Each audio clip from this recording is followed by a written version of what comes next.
por los caminos de América. Tendremos una emocionante travesía por nuestra tierra americana. Un desfile apasionado por cada uno de los diversos países latinoamericanos. Argentina, Bolivia, Brasil, Colombia, Cuba, Chile, Ecuador, Panamá, Paraguay, Uruguay y Venezuela, entre otros. Música, Literatura, folclore, geografía, historia, personajes, toda una gama infinita de lugares, escritores, obras literarias que nos posibilitan acercarnos un poco más a nuestros hermanos latinoamericanos. Recuerda, por los caminos de América.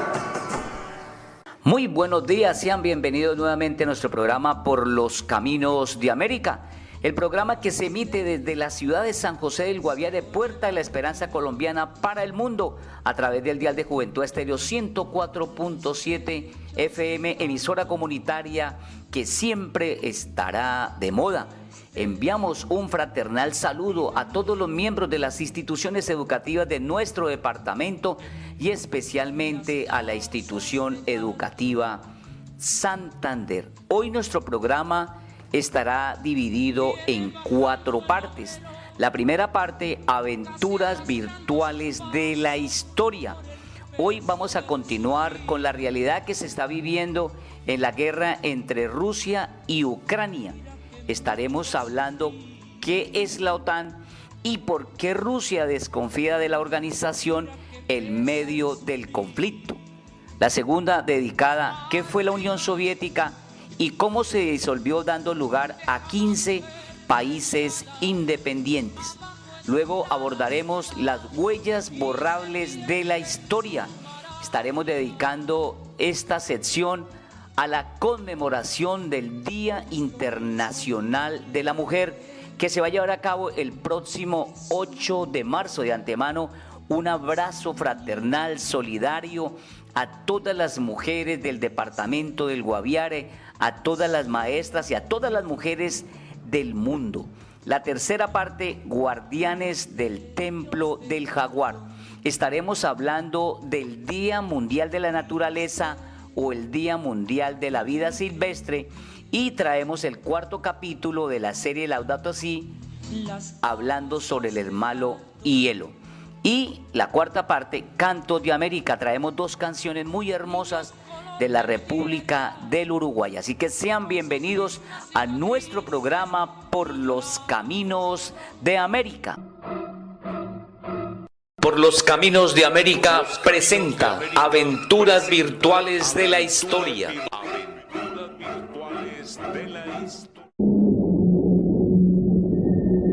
Cualquier persona razonable teme la guerra nuclear, y todo país tecnológico la plantea.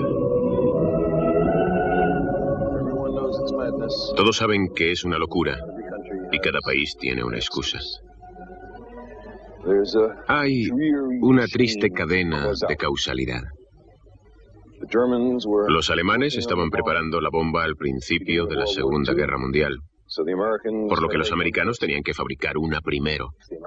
Si los americanos tenían una, los rusos debían tener otra.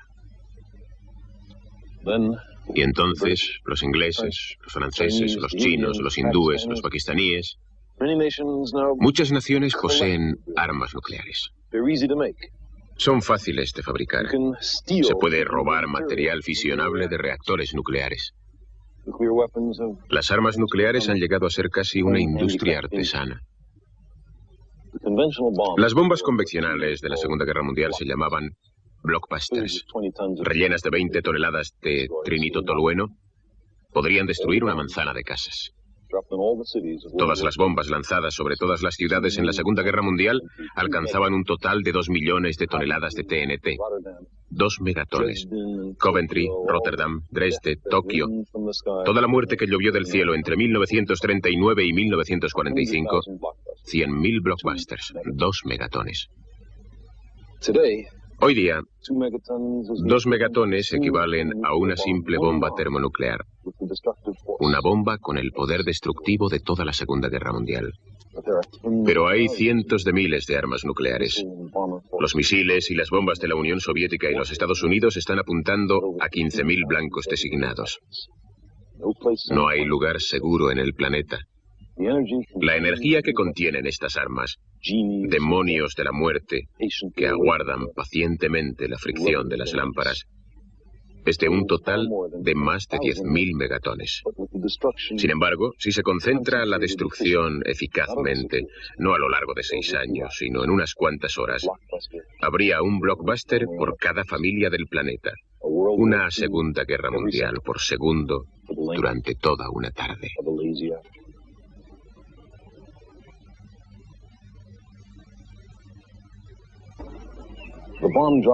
La bomba lanzada sobre Hiroshima mató a 70.000 personas.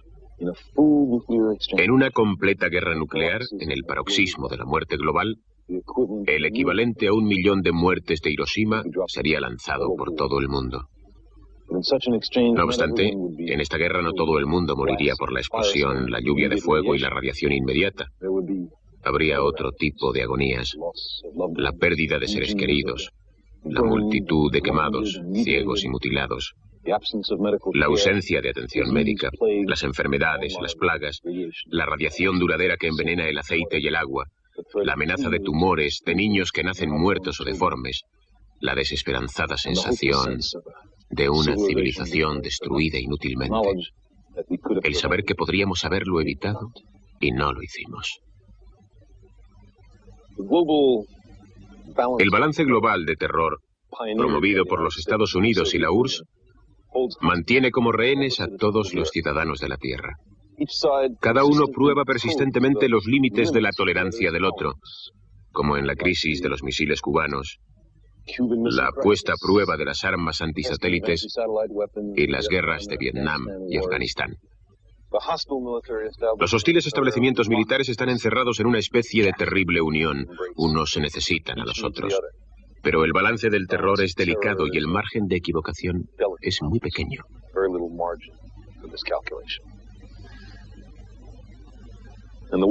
Y el mundo se empobrece gastando 500.000 millones de dólares al año en preparativos para la guerra y empleando a casi la mitad de los científicos y grandes tecnólogos en tareas militares. ¿Cómo podríamos explicar todo esto a un observador extraterrestre imparcial? ¿Qué cuentas podríamos dar de nuestra administración del planeta Tierra? Hemos escuchado los razonamientos de las superpotencias. Sabemos quién habla en nombre de las naciones. Pero ¿quién habla en nombre de la especie humana? ¿Quién defiende a la Tierra? Desde una perspectiva extraterrestre, nuestra civilización está claramente a punto de fracasar en su tarea más importante: preservar la vida y la salud de los ciudadanos y la futura habitabilidad del planeta. Pero si estamos dispuestos a vivir con una probabilidad cada vez mayor de una guerra nuclear, ¿no deberíamos dedicarnos a explorar concienzudamente todas las posibilidades de evitar una guerra nuclear? ¿No deberíamos tener en cuenta los grandes cambios de cada nación en la manera de hacer las cosas? Una reestructuración fundamental de las instituciones económicas, políticas, sociales y religiosas. Hemos llegado a un punto donde ya no puede haber más intereses ni casos especiales. Las armas nucleares atemorizan a todos los seres de la Tierra. Los cambios fundamentales en la sociedad son a veces catalogados como poco prácticos o contrarios a la naturaleza humana, como si la guerra nuclear pudiera ser práctica, como si solo existiese una naturaleza humana. Sin embargo, se pueden realizar fácilmente cambios fundamentales. Estamos rodeados de ellos. En los 2 últimos siglos, la esclavitud servil que hemos tenido durante miles de años ha sido eliminada casi por completo en una revolución que ha agitado al mundo entero. Las mujeres, sistemáticamente maltratadas durante milenios, están conquistando gradualmente el poder político y económico que tradicionalmente se les negaba. Y algunos ataques bélicos han sido recientemente frenados o reducidos por una revulsión experimentada por los ciudadanos de los países agresores. Las viejas apelaciones a los chauvinismos raciales, sexuales y religiosos y al fervor nacionalista ya no tienen fuerza. Se está desarrollando una nueva conciencia que ve la Tierra como un simple organismo y reconoce que un organismo en guerra consigo mismo está condenado. Somos un planeta. La tierra no es una herencia de nuestros padres, sino préstamo a nuestros hijos. ¡Salvemos nuestro planeta! Ucrania es, ahora mismo, la manzana de la discordia entre Rusia y Occidente. El último capítulo de alta tensión se desencadenó cuando Ucrania dijo que quería pertenecer a la OTAN, la organización del Tratado del Atlántico Norte. Y esta es una línea roja para el Kremlin. Представим себе, что Украина является членом НАТО. И напичкана оружием, стоят современные ударные системы, так же, как в Польше и в Румынии. Кто помешает? Te explicamos qué es la OTAN y por qué Rusia no quiere que Ucrania se sume a esa organización. Primero recordemos que entre Rusia y Ucrania hay un conflicto abierto que se inició con la anexión rusa de Crimea en 2014 y la ocupación por parte de grupos prorrusos en la región de Donbass, en el este del territorio ucraniano. Casi 14.000 personas han muerto por este conflicto.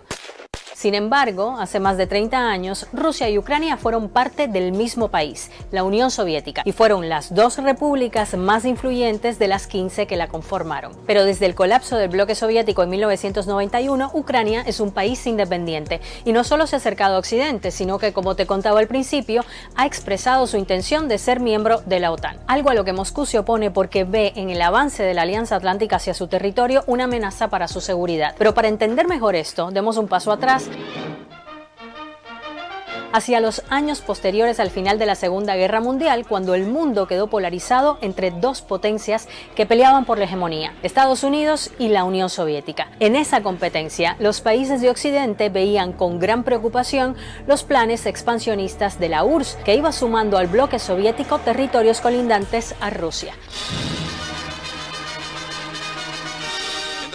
En ese contexto, el 4 de abril de 1949 surgió la OTAN, con la firma del Tratado de Washington como una organización militar para impedir la expansión de la Unión Soviética. Al inicio la conformaron las potencias mundiales con salida a la región norte del Océano Atlántico, de ahí su nombre. En total, 12 miembros fundadores, entre ellos Estados Unidos, Francia, Italia y Reino Unido. Pero también incluyó a otros miembros en Europa y América del Norte. Su objetivo principal era el de protegerse ante posibles ataques de la Unión Soviética. Un principio fundamental que hasta hoy se mantiene es que si uno de los países miembros es atacado, la OTAN lo defiende. Sin embargo, después del colapso de la Unión Soviética tras la caída del muro de Berlín en 1989, la OTAN no desapareció. Y hoy, con 30 países miembros, es considerada la alianza estratégica político-militar más importante del mundo. La organización ha dicho que busca prevenir el resurgimiento del militarismo nacionalista en Europa y fomentar la integración política europea. En las últimas décadas ha liderado operaciones militares en Bosnia, en Kosovo, en Irak o en Afganistán.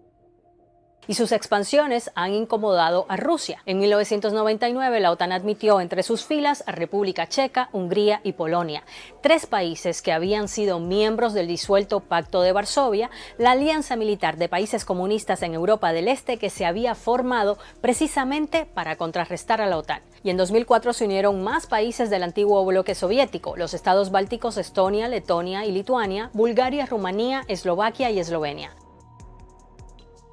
La OTAN defiende esta expansión bajo la postura de que cada país independiente es libre de integrarse al grupo y plantea que la adhesión a la organización está abierta a cualquier Estado europeo dispuesto a respaldar los principios de su tratado. Pero Moscú no está de acuerdo y ha alertado a la OTAN que no siga incluyendo a países que pertenecieron a la Unión Soviética. Y entre las líneas rojas que ha marcado están sus fronteras más próximas, que incluyen países como Ucrania y Bielorrusia. Esa franja de territorio europeo representa el cinturón de seguridad que Moscú considera el cinturón de seguridad sine qua non, cinturón de seguridad para el Estado ruso, que incluso la propia existencia de ese Estado ruso se estaría jugando allá.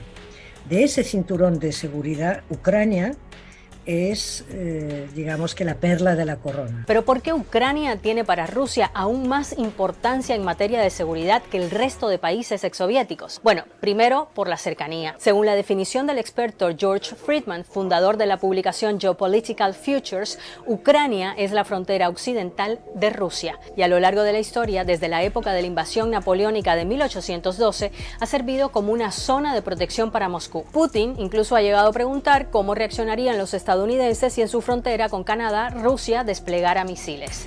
Aunque hay expertos que aseguran que no ha existido una prueba de amenaza militar contra Rusia por parte de la OTAN. De momento, la OTAN no ha anunciado a Ucrania como un país miembro, aunque desde 2020 entró en la lista de países que colaboran estrechamente con la organización que tanto incomoda a Putin. Por ti, por tu familia, por tus amigos, por Colombia. Quédate en casa y escucha nuestro programa Por los Caminos de América. Juventud Estéreo 104.7 FM, emisora comunitaria que siempre estará de moda. Sábados de 10 a 11 de la mañana. Para unos fue una gran sorpresa, para otros algo que se veía venir, pero en lo que muchos están de acuerdo es que la disolución de la Unión Soviética marcó un hito en la historia del siglo XX. Pocos vaticinaron la veloz desintegración de uno de los países más influyentes tras la Segunda Guerra Mundial y que en su máximo esplendor llegó a ocupar 1/6 del territorio de todo el mundo. La llamada URSS pasó de disputarse el liderazgo mundial con Estados Unidos a desmoronarse en un proceso del que resultaron 15 repúblicas independientes. Pero te quiero explicar primero cómo fue que llegó a conformarse un bloque tan poderoso. Y para eso hay que viajar en el tiempo hasta inicios del siglo XX. Estamos en Rusia, hay mucha hambre y pobreza. Europa está sumida en la Primera Guerra Mundial cuando estalla la Revolución Rusa de 1917. Los llamados bolcheviques se rebelan y derrocan al zar Nicolás II. Acaban así con una monarquía de siglos y se imponen tras una cruenta guerra civil con el revolucionario marxista Vladimir Lenin como líder. En 1922, un tratado entre Rusia, Ucrania, Bielorrusia y Transcaucasia, que son la actual Georgia, Armenia y Azerbaiyán, forman la Unión de Repúblicas Socialistas Soviéticas. Un bloque comunista donde no existía la propiedad privada, el Estado pasaba a controlarlo todo y al que era imposible oponerse. Y que en una espectacular expansión llegó a dibujar este mapa que integró a 15 repúblicas: Armenia, Azerbaiyán, Bielorrusia, Estonia, Georgia, Kazajistán, Kirguistán, Letonia, Lituania, Moldavia, Rusia, Tayikistán, Turkmenistán, Ucrania y Uzbekistán. El tamaño de la Unión Soviética era 2.5 veces más grande que el de Estados Unidos y 6 veces el de la India. Además, tenía acceso y control de recursos naturales como gas y petróleo que la convirtieron en una potencia energética. Pero si bien Lenin fue el arquitecto de la URSS, su sucesor Joseph Stalin inició a finales de los años 20 un proceso de transformación que la consolidaría como una potencia industrial y militar. Stalin transformó el país agrícola en uno industrializado y en sectores estratégicos como petróleo, siderurgia, química, minería, automotriz, aeroespacial, electrónica y telecomunicaciones. Al mismo tiempo, llevó a cabo una brutal represión que costó millones de vidas y de prisioneros políticos.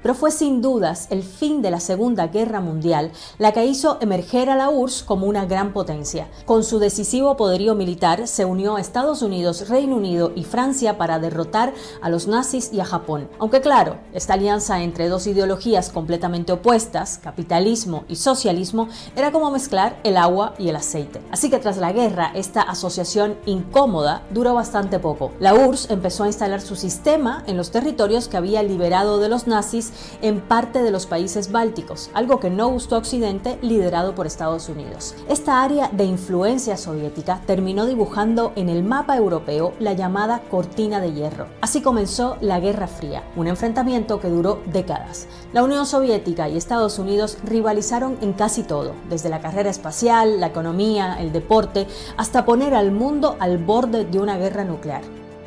Durante este tiempo, la influencia de la URSS también se expandió a países que, aunque no la integraban, eran aliados indiscutibles, como la RDA, Polonia, Hungría, Checoslovaquia, Rumanía, Bulgaria o Albania, y fuera de Europa, en países como Cuba, Angola o Vietnam. Sin embargo, y aunque hacia el exterior se proyectaba como una potencia invencible, puertas adentro, en la década de los 80, la URSS estaba en la antesala de su colapso.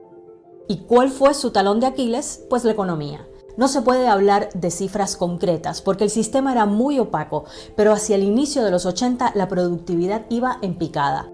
Había desabastecimiento de artículos de primera necesidad. el censo era algo más fiable, pero ya también indicaba que ahí había una mortandad infantil muy alta, una esperanza de vida corta por las condiciones de vida. Porque al contrario de lo que se pensaba y de lo que aún alguna gente idealiza en relación con la Unión Soviética, el nivel de vida era muy bajo. Además, aunque Nikita Khrushchev, el sucesor de Stalin, hizo reformas políticas, el espíritu totalitario de la URSS persistió, y con ello el descontento de la gente. Así pintaba el escenario cuando llegó al poder en 1985 el hombre que pondría fin a la Unión Soviética, Mikhail Gorbachev. Aunque ese no era su plan. Gorbachev quería modernizar el sistema soviético con su famosa perestroika, que en ruso significa reestructuración. Hizo cambios radicales en lo económico que acercaron el sistema soviético al capitalismo. Relajó el control centralizado de muchas empresas. Esto permitió a algunos agricultores y fabricantes decidir por sí mismos qué productos fabricar, cuántos producir y cuánto cobrar por ellos. También se permitió la creación de negocios como restaurantes y tiendas de propiedad privada. Por supuesto, el proceso se encontró con la resistencia de la cúpula rusa del Partido Comunista, que no quería perder el control. Y también gran parte de la población sufrió al tener que empezar a pagar caro por cosas que antes subvencionaba el Estado, como por ejemplo la comida. Pero al mismo tiempo, Gorbachev inició un proceso de democratización. Llamó a las únicas elecciones democráticas que tuvo la URSS, en la que fue electo como presidente, y disidentes políticos contrarios al sistema fueron elegidos en las urnas. La dinámica de cambio, tal como era el sistema, realmente solo podía venir desde arriba, porque era un sistema totalitario de represión absoluta de cualquier amago de libertad de expresión. Los cambios empezaron desde arriba, efectivamente, porque fue lo que anunció la perestroika, pero fue la presión desde abajo lo que acabó haciendo caer la Unión Soviética y acabó con el sistema soviético. Y esa presión desde abajo se materializó en un símbolo, la caída del muro de Berlín en 1989, que muchos historiadores dicen que habría sido impensable sin esas reformas que se estaban dando en la Unión Soviética. Y luego se produjo un efecto dominó. La caída del muro alimentó las revueltas contra el dominio soviético. Y para 1990, todas las repúblicas de la Unión habían aprobado declaraciones de soberanía nacional. Letonia, Ucrania y Moldavia estuvieron entre las primeras repúblicas en proclamar su independencia de la URSS. Y el proceso se aceleró en 1991, cuando 11 repúblicas soviéticas tomaron la decisión de independizarse. Y el Partido Comunista fue disuelto. Hasta que a principios de diciembre de 1991, los presidentes de Rusia y Ucrania y el representante del Soviet Supremo de Bielorrusia firmaron el Acuerdo de Belávez, que ponía fin a la Unión Soviética y establecía la Comunidad de Estados Independientes. Días más tarde, a Gorbachev no le quedaba más remedio que renunciar a su cargo como presidente de la URSS, un estado que tras casi 70 años había dejado de existir. Personally, it wasn't a tragedy. It was something inevitable. It was a hard time, dark time maybe, yes, but with a lot of hopes. We were waiting for the best at that very time. Así surgieron 15 repúblicas independientes y 4 estados autoproclamados que aún no han sido reconocidos: Transnistria, Abjasia, Osetia del Sur y Nagorno-Karabaj.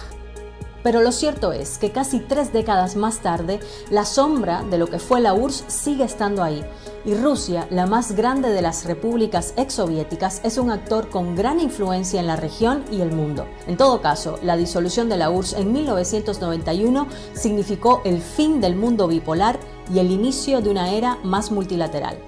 Las huellas imborrables de la historia. Pan y paz. Marzo de 1857. Última hora, New York City. Miles de trabajadoras textiles del Bajo Manhattan protestaron en las calles contra los míseros salarios y las condiciones inhumanas en que viven. La policía las dispersó a macanazos. El número de mujeres heridas en estos incidentes aún se desconoce. Marzo de 1867.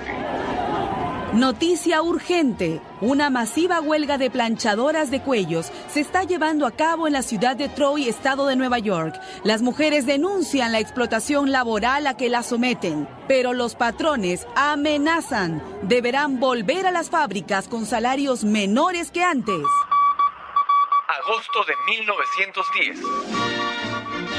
Durante la segunda conferencia internacional de mujeres socialistas que se realiza en estos días en Dinamarca, la dirigente alemana Clara Zetkin ha propuesto la celebración del Día Internacional de la Mujer. Y en ese día, compañeras, reclamaremos el derecho al voto y todos los derechos políticos y económicos que nos corresponden.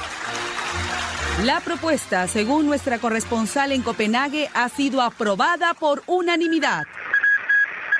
Marzo de 1911. Última hora, nuestros reporteros ya están en las calles de Nueva York, donde unas 20,000 mujeres trabajadoras marchan y protestan. Más salario y menos horas de trabajo. Más salario y menos horas de trabajo. Las manifestantes costureras de las grandes factorías de algodón cumplen jornadas extenuantes de 16 horas y reciben salarios de hambre. Nos informan que se ha producido un incendio en la fábrica de blusas Triangle. Las obreras trabajaban a puerta cerrada y sin salidas de emergencia. 146 mujeres han muerto carbonizadas. Marzo de 1917. Flash de último minuto, San Petersburgo, conmemorando el Día Internacional de la Mujer Trabajadora. Las amas de casa de los barrios populares han salido a protestar contra el hambre, golpeando sus cacerolas vacías.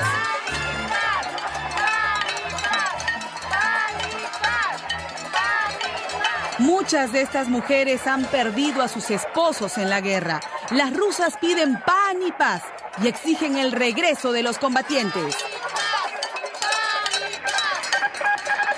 Nos informan que los obreros de Moscú acaban de declarar una huelga general en apoyo a las mujeres.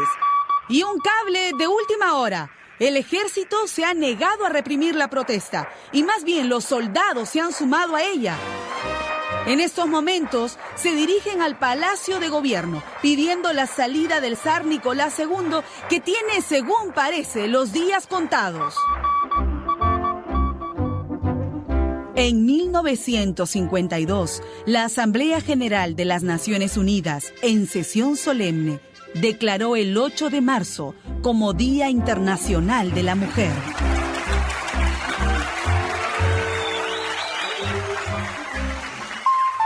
...8 de marzo. Hoy, en tu país, ¿qué hechos están protagonizando las mujeres? Marzo, mes de la mujer.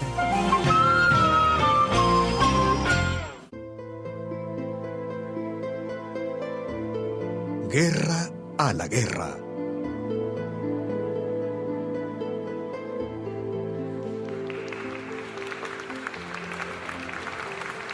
Compañeras, en reconocimiento a la lucha de las mujeres por sus derechos y el amor a la paz, propongo celebrar cada año el Día Internacional de la Mujer.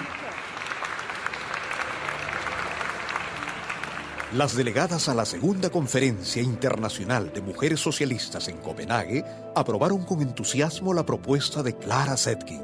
Era el año 1910 y vientos de guerra soplaban por Europa. ¿Y por qué esta fecha, compañeras?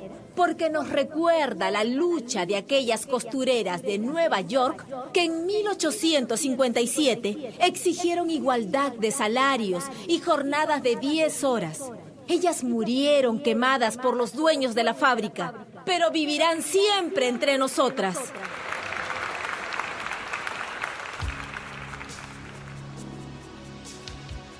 Clara Zetkin nació en Widerøe, Sajonia, en 1857, el mismo año de la rebelión de las obreras textiles norteamericanas. Su madre estaba vinculada con las primeras feministas alemanas. Su padre era maestro rural.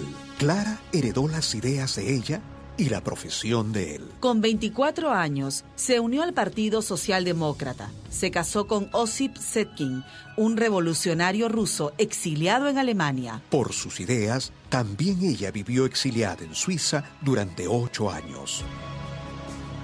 De regreso a Alemania, fundó el periódico La Igualdad, primera publicación de las mujeres socialistas. Desde sus páginas y en tribunas, Clara Zetkin militó activamente por el sufragio femenino.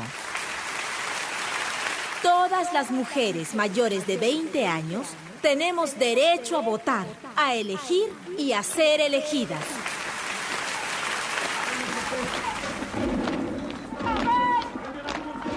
En 1914, estalla la Primera Guerra Mundial y Clara Zetkin, Rosa Luxemburgo y otras mujeres emprenden una intensa campaña en favor de la paz. ¿Quién se beneficia de esta guerra? Los fabricantes de cañones y barcos de guerra. Ellos han fomentado el odio entre las naciones para su beneficio. Nosotras lucharemos por la paz. Declaremos guerra a la guerra, compañeras. En plena guerra mundial, Clara Zetkin se compromete en la organización de la Conferencia Internacional de Mujeres por la Paz en Suiza. Si los hombres matan, nosotras lucharemos para preservar la vida. Si los hombres callan, es nuestro deber levantar la voz en favor de la paz.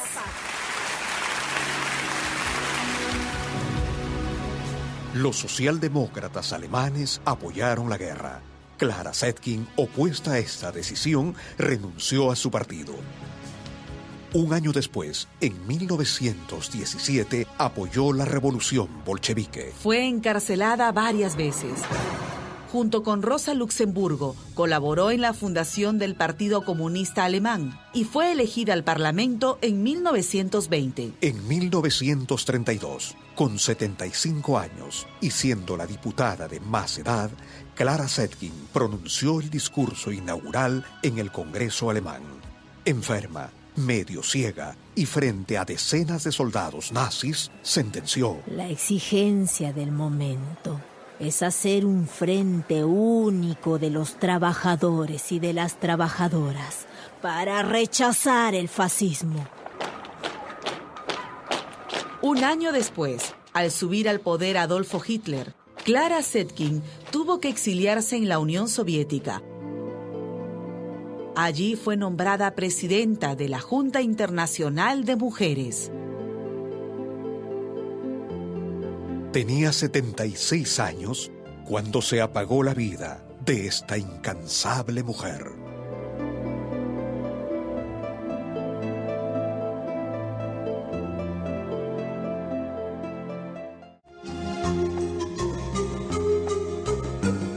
Guardianes del Templo del Jaguar, por un planeta mejor hoy.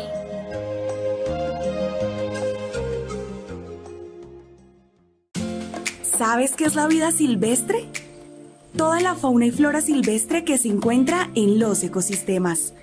El Día Mundial de la Vida Silvestre es una oportunidad para reconocer la importancia y el papel ecológico que cumple cada especie en su entorno natural. La extracción, comercialización y tenencia de especies silvestres es un delito ambiental que ocasiona pérdida de biodiversidad.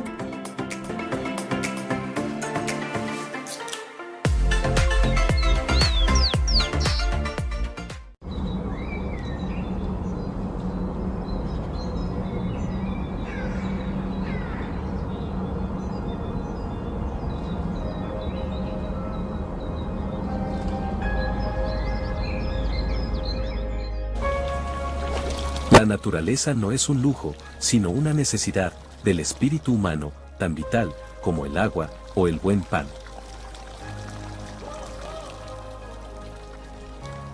El Día Mundial de la Naturaleza, también denominado Día Mundial de la Vida Silvestre, nos brinda la ocasión de celebrar la belleza y la variedad de la flora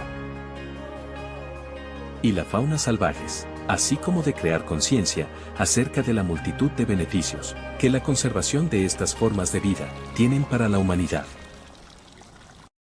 El 20 de diciembre de 2013, la Asamblea General de la ONU decidió proclamar el 3 de marzo como el Día Mundial de la Naturaleza, o Día Mundial de la Vida Silvestre, con el objetivo de concientizar acerca del valor de la fauna y la flora salvajes.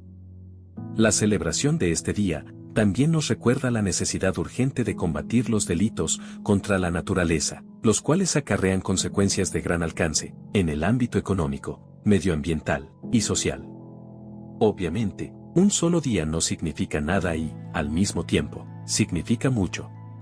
Por un lado, este día nos brinda la oportunidad de reparar en la belleza que nos regala la naturaleza, pero la situación no permite entretenerse demasiado con esa felicidad.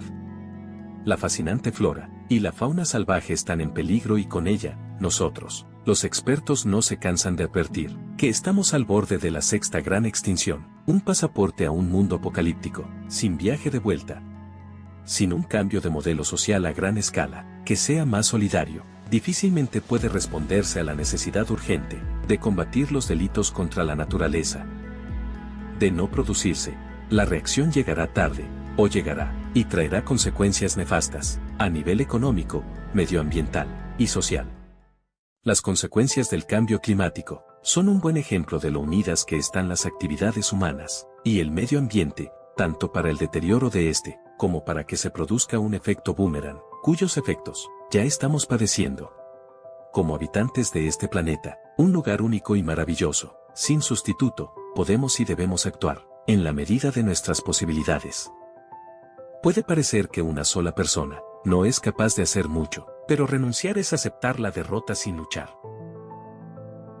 No puede negarse que el mundo actual está dominado por grandes grupos de interés, que no son sensibles a las desigualdades y los dramas humanos, y mucho menos los ambientales, pero no es menos cierto que solo siendo ciudadanos, con espíritu crítico podemos hacer la diferencia.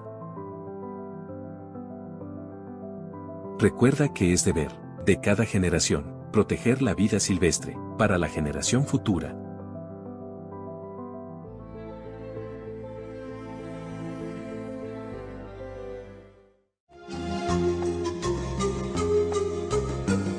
Guardianes del Templo del Jaguar, por un planeta mejor hoy.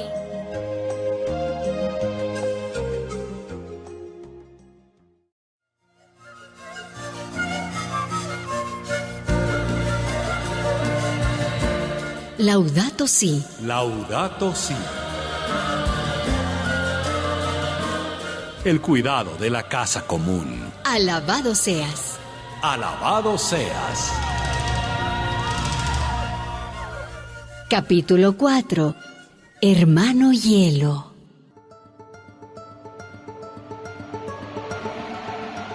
La paz con ustedes. Bendiciones para quienes me escuchan. Soy Francisco, el de Asís, el enamorado de la creación y de las criaturas. No van a creer dónde estoy. En el Polo Norte. Sí, en la tierra de los osos polares. Aunque todavía no he visto ninguno. En el Polo Norte por los lados de Siberia. ¿Que cómo llegué hasta aquí? Bueno, como ustedes dicen que soy santo, los santos tenemos nuestros trucos. El Polo Norte, la tierra más fría del mundo. Un paisaje de paz, blanco, sin horizontes, cubierto de nieve. No sé por qué mi tocayo, el Papa Francisco, ha dicho que estos lugares están al borde de una catástrofe. ¿No estará exagerando un poco? ¿Cómo es argentino? Voy a hablar con mi hermano el Hielo. Él debe saber. ¡Hermano Hielo! ¡Hermano Hielo! Tal vez esté dormido. ¡Hermano Hielo! Dormido no, Francisco. ¿Entonces? Mareado. Ahogado. Ajá. ¿Tú no sientes que te falta el aire? Bueno, sí, también me estoy sintiendo un poco mal, hermano Hielo, pero dime una cosa. Tú hablas como mujer. No olvides, Francisco, que soy agua. Agua congelada. Es cierto. En fin, hermana agua helada, explícame por qué a ti y a mí nos está faltando el aire. ¿Qué pasa? ¿Ves esa columna de humo que sube, que sale de las entrañas de la tierra por debajo de mi manto blanco? Ajá. ¿La ves? La veo, sí. Y me recuerda a la columna de nube con la que Dios guiaba a su pueblo en el desierto. Te equivocas. Esa no es una columna de Dios. ¿No? Es el aliento del diablo. ¿Por qué dices eso, hermano Hielo? Y no hay una. Mira hacia atrás. Mira a tus costados. Decenas de columnas de humo por todas partes. Sí. Esas son las culpables de que nos falte el aire a ti y a mí, Francisco. Ay, nos falta aire y nos sobra frío. ¿Qué tal si llamamos al hermano Fuego para que nos eche una mano y nos caliente un poco? Ni se te ocurra, Francisco. Prender fuego junto a estas columnas de humo. Se formaría una llamarada azul. Todo explotaría y yo me derretiría rápidamente. Tranquilo, hermano Hielo. Aclárame las cosas. ¿Qué maldición es este humo? Es un gas venenoso. Es una ponzoña, Francisco. Un gas llamado metano. No me lo explico. Cuando vinimos el verano pasado, eran escapes de gas de unos pocos metros. Ahora han aumentado de tamaño. Son enormes. Y no son 100 ni 200, son miles de columnas de metano. Doctor Smiletov. Sí. ¿Y qué consecuencias tendrá esto? Mire, el metano es un gas de efecto invernadero, 20 veces más potente que el dióxido de carbono. Si la capa de hielo sigue derritiéndose, se avecina una catástrofe, una contaminación planetaria.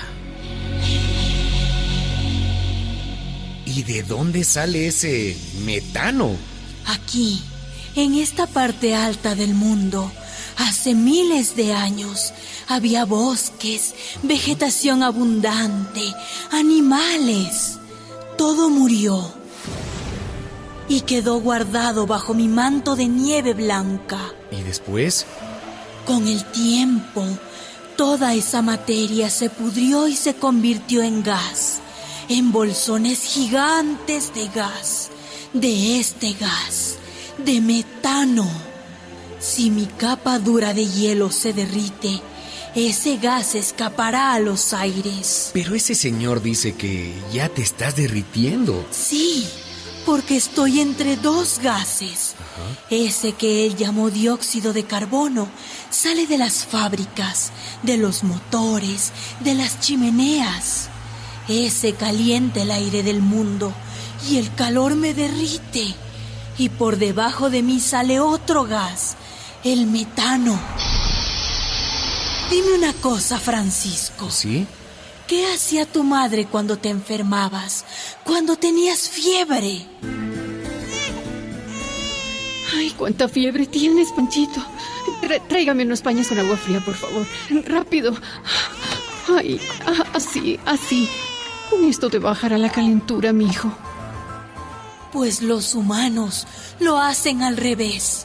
La tierra tiene fiebre por esos gases. Fiebre alta, tiembla, suda. ¿Y qué hacen los humanos? No sé. Queman más petróleo, más carbón, producen más calor. Es como si a la tierra enferma le pusieran encima un manto de lana gruesa. Cada vez se recalienta más.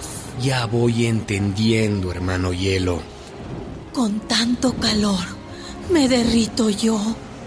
Entonces, suben los mares, se inundan las ciudades costeras, desaparecen las islas pequeñas, se ahogan las criaturas, el sol quema más y más. Y el mundo se achicharra. En los últimos 40 años ya se ha derretido la mitad del hielo del Polo Norte. La mitad de mí se ha fundido en menos de medio siglo. Ahora comprendo por qué no he visto todavía un solo oso polar. No solo son los osos, Francisco. ¿No? Son los hijos y las hijas de Dios, los inuits, los yupik, que los conocen como esquimales. En estos hielos eternos viven más de 4 millones de hermanos y hermanas tuyas que van a desaparecer junto conmigo.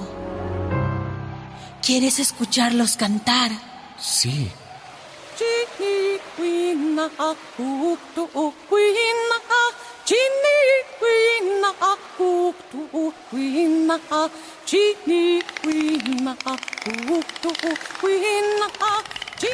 Y si viajas al Polo Sur, a la otra punta del planeta, es igual o peor.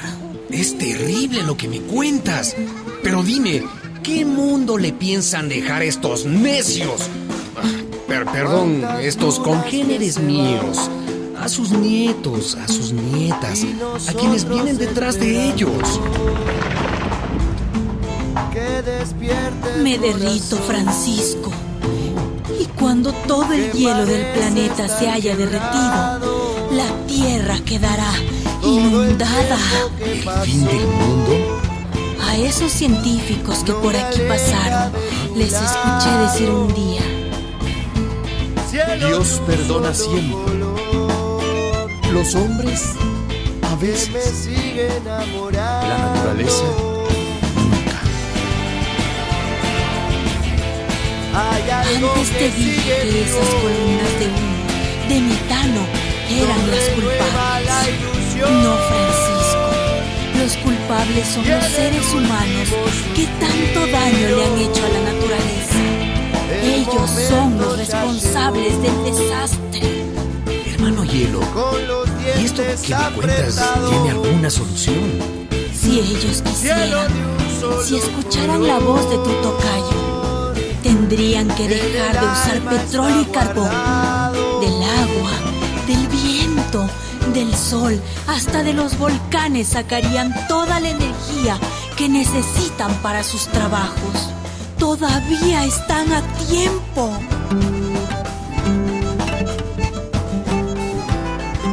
Dice el Papa Francisco en su encíclica Laudato Si, alabado seas. El derretimiento de los hielos polares amenaza con una liberación de alto riesgo de gas metano. Si la actual tendencia continúa, este siglo podría ser testigo de cambios climáticos inauditos y de una destrucción sin precedentes. El actual sistema mundial es insostenible. Queremos un cambio real, un cambio de estructura. Este sistema ya no se aguanta. No lo aguantan los campesinos, no lo aguantan los trabajadores, no lo aguantan las comunidades, no lo aguantan los pueblos y tampoco lo aguanta la tierra, la hermana madre tierra, como decía San Francisco. Una producción de la Red Eclesial Panamazónica, REPAM.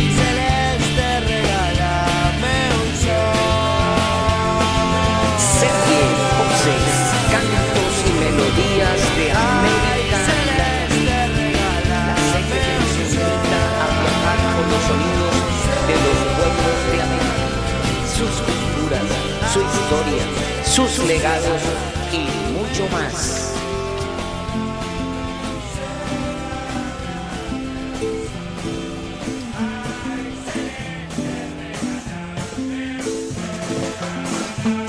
Cuántas lunas que se van y nosotros esperando que despierte el corazón que parece estar quebrado. Todo el tiempo que pasó no me aleja de tu lado. Cielo de un solo color que me sigue enamorando. Hay algo que sigue vivo, nos renueva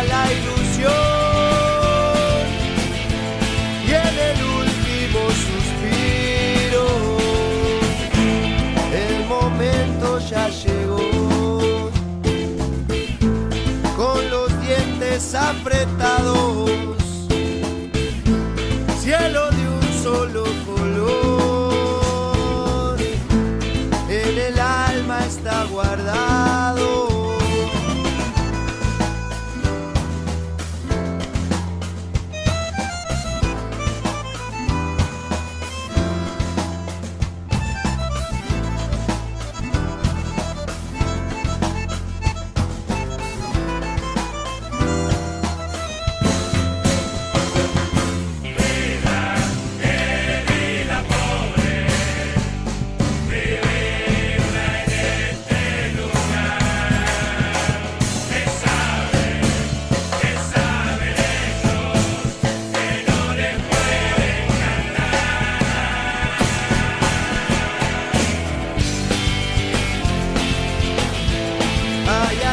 Que sigue vivo, nos renueva la ilusión y en el último suspiro, ay celeste, regálame un sol,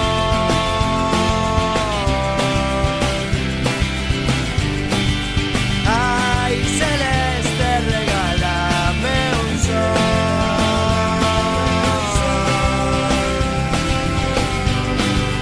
ay celeste, regálame un sol,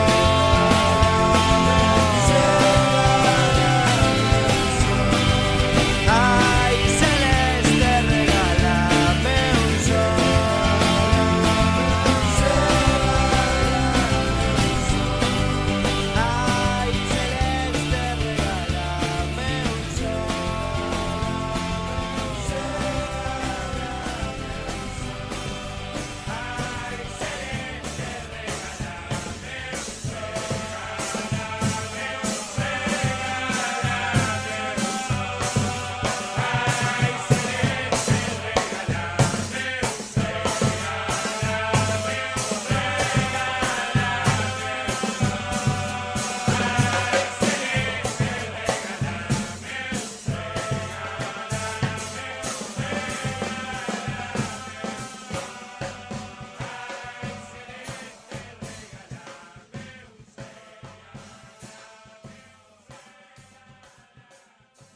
He defendido por siempre mis anhelos, he buscado la voz de las historias, he transitado en versos cada huella y he visto con asombro cada gloria. No quiero que me miren los pasados, creyéndome incapaz de repetirlos. Seguiré hurgando la luz de las memorias hasta obtener su forma y conseguirlos. Porque al dolor ya me digo que no, ya no más, nunca más.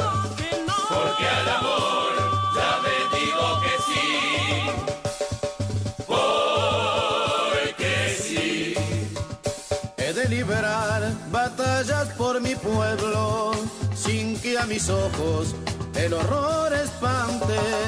Encontraré las formas de la nada y pelearé mientras escriba y cante.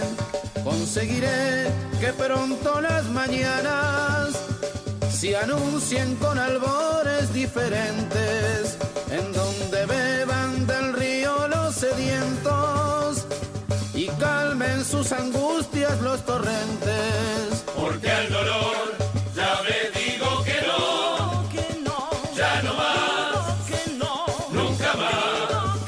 Porque al amor ya me digo que sí, porque sí. Debo plantar la tierra sin alambres y edificar los mapas sin fronteras, hacer gobiernos del pueblo sin banderas y ser el aula de un futuro cualquiera.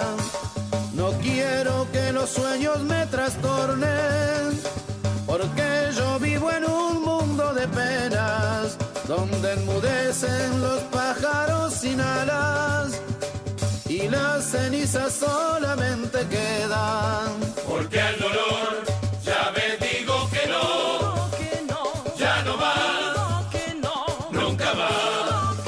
Porque al amor ya me digo que sí, porque sí. Salve el amor, que la razón avanza, que las retinas se queden sin penumbras. Hágase la luz para mi pueblo, que el sol de los humildes nos alumbra. He de librar batallas mientras viva, y viviré quizás de mal talante. Soy un obrero y el crimen me subleva, y pelearé mientras escriba y cante. Porque al dolor ya me digo que no, ya no más, nunca más. Porque al amor ya me digo que sí, porque sí. Y de esta manera hemos llegado al final de nuestro programa Por los Caminos de América, que se emite todos los sábados en el horario de 10 a 11 de la mañana a través del dial de Juventud Estéreo 104.7, emisora comunitaria que siempre estará de moda. Agradecemos su fiel sintonía y especialmente a las personas que a través de sus aplicativos TuneIn Radio, Radios o Garden nos sintonizan allá en la ciudad de Bogotá, a la familia Alfonso González, a la familia González Suaza, en el municipio de Villavicencio, departamento del Meta. Un abrazo para Karel Santiago, para Ronald, para Mayra, Ronald Javier, Caterín, Samantha, Blanca Rosa, para Eileen, para Valeria, para Soleil, fieles oyentes de la programación de nuestra emisora comunitaria y de nuestro programa Por los Caminos de América. Esperamos que sigan disfrutando de este hermoso sábado. Que Dios los bendiga a todos y a todas. Todos los días, acompáñate con la radio comunitaria. Juventud Estéreo. Juventud Estéreo.